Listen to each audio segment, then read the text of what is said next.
Video game ads. They've been around since, well, video games.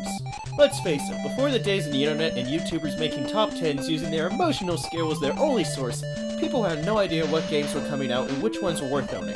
That's where video game advertisements came in. Whether they were going for comedy, drama, or just jamming in as much gameplay footage as possible within a 30-second spot, these ads have left an undeniable mark on the industry, and today I'm counting down the 10 best of all time. And I should be clear here, I'm talking about commercials, not trailers. I'm Alex for Gamer Vid's Top 10 Video Game Commercials. I'll tell you what, if there was one product in the late 90s that didn't need advertising, it was Pokémon. Between the games and the anime, those 151 pocket monsters absolutely dictated an insane amount of our free time whenever we were ankle biters. So while Nintendo began printing money with the release of the series on VHS, they made sure to throw in a little something extra after the Poké Rap was done. Hey, little buddy, want a ride? Pikachu! Yeah, whatever!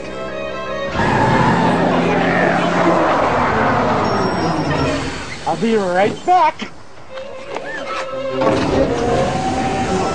Where can you catch all 150 Pokemon?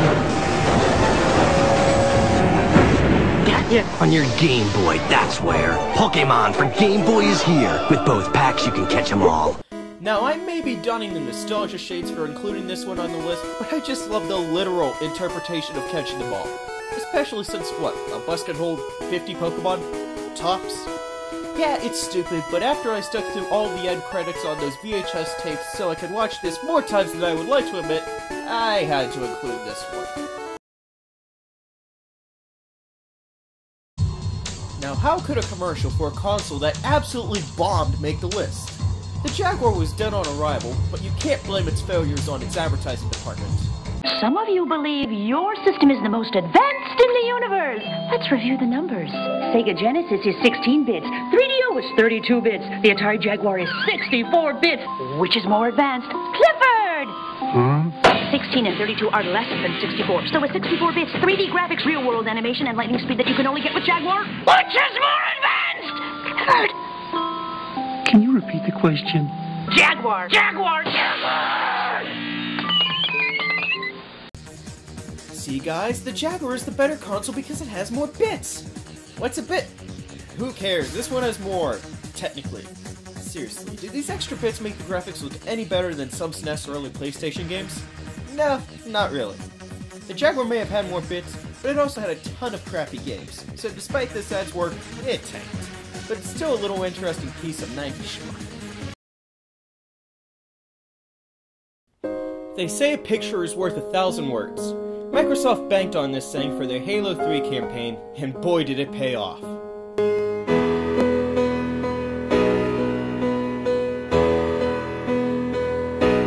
The emotion, the horror, the atmosphere, the piano, it all works perfectly, and almost all of it is done without any movement of the characters being filmed. Halo 3 was built up as the game to finish the fight, and boy did they set an ominous tone right from the start. Properly titled Believe, this ad made fans keep the faith that the series was coming to a proper conclusion. That was until 4.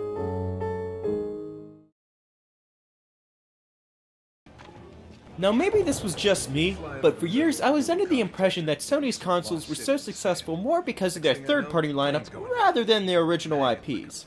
But starting with the PS3, they started pumping out some great new franchises, like Uncharted, Little Big Planet, and Infamous.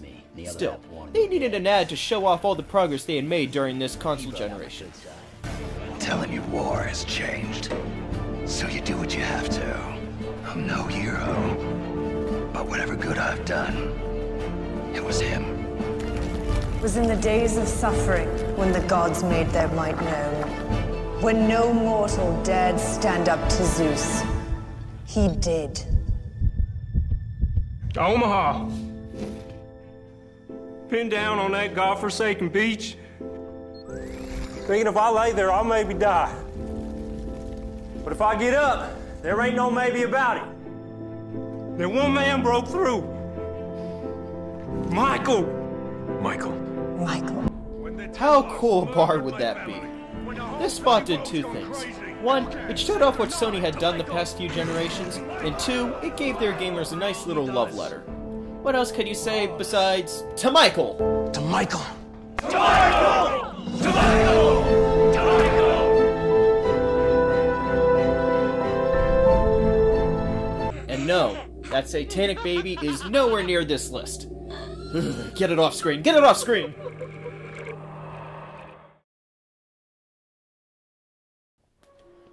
Whenever the 360 launched, Microsoft wanted to show off the human connection the console could bring through online play. And what better way to show people having fun interacting with one another than a good old-fashioned Mexican standoff that uses finger guns.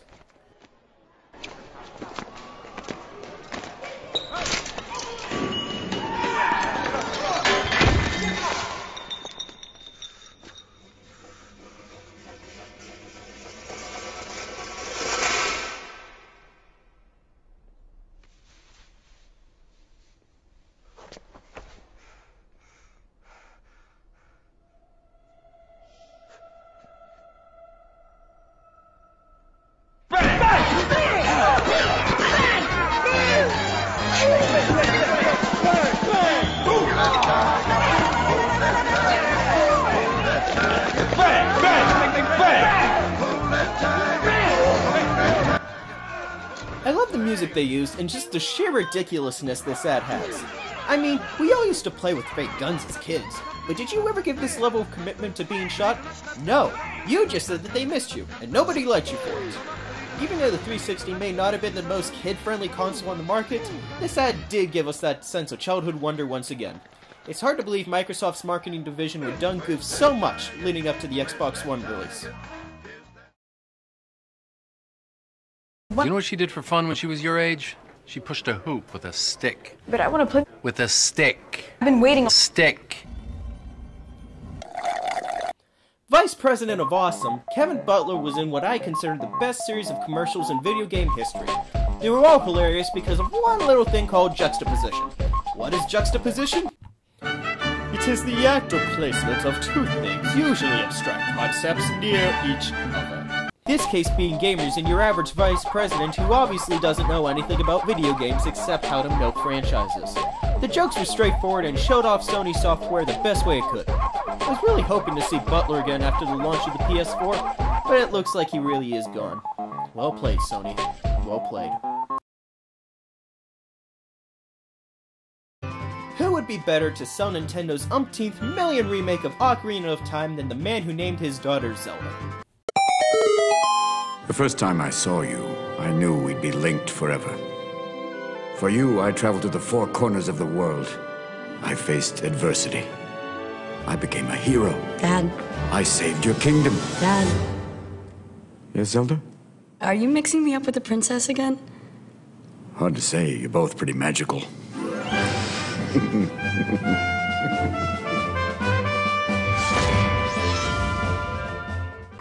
How can you hate Robin Williams? And seeing how he has been a big Zelda fan ever since the 80s, he was the perfect spokesperson. There is a follow-up to this ad where Robin and Zelda played the game, and that almost made the list too. But come on, how can you look into that bearded man's eyes and not fall for his genie charm? Hard to say, you're both pretty magical. Back in 2010, Blizzard ran a series of ads promoting World of Warcraft featuring celebrities. Some of the more memorable endorsements included Ozzy Osbourne and Chuck Norris, but neither one compared to Mr. T's spot. I'm Mr. T, and this is my night elf mohawk. God, T, there's no such thing as a night elf mohawk. Shut up, fool! Like I was saying, my mohawk storms through mighty forests on his frost saber. My mohawk... T, it's a warrior, not a mohawk. Well, maybe Mr. T hacked the game and created a mohawk class. Maybe Mr. T's pretty handy with computers. Had that occurred to you, Mr. Condescending Director? I'm Mr. T, and I'm a night elf mohawk. What's your game? Genius. If Mr. T really was a computer hacker and put in mohawk grenades, I think we would all start playing World of Warcraft again. It's ridiculous, over the top, and you can't help but pay attention to the TV whenever it came on. Yes, and I made it through that number without making a pity the fool joke. Shut up, fool!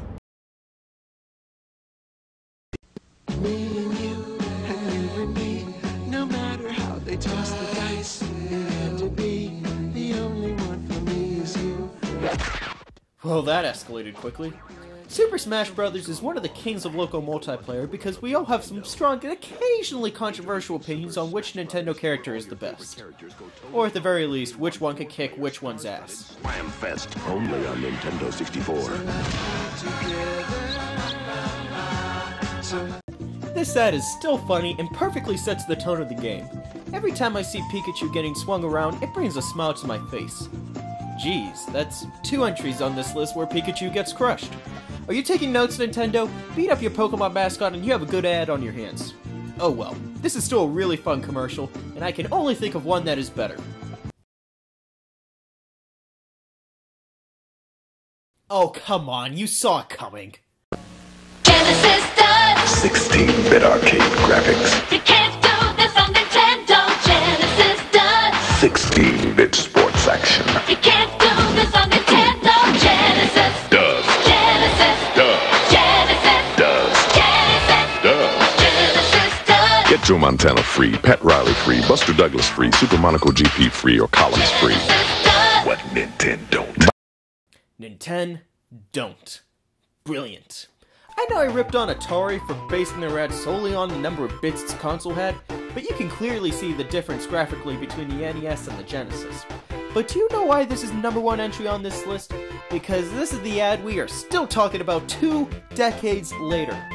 The Genesis is often regarded as one of the best consoles of all time, and this ad helped put it on the map. This ad tops the rest easily.